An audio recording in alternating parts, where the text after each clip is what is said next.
Hey guys, welcome back to another one. In today's video, I'm going to show you how to do the new finger flip trick in Skate. Now for this video, I'll be showing you how to do the BS or backside finger flip in Skate 4. Really cool new trick and it's super easy to do, so let's get right into it. So first things first, all you need to do is just ensure that you will be getting some sort of air time to do this trick. I'll be using this quarter pipe for now. So I'm just going to run up to this quarter pipe, get a few pushes, and as I'm in the air, I will hold my right trigger and flick as if I'm doing a kickflip. And as you can see, I've just done a finger flip. Do it again just so you can see. So hold RT and flip.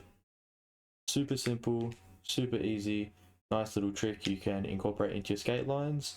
And yeah, hopefully this video was helpful. Let me know what you'd like to see in the next one, and don't forget to like and subscribe.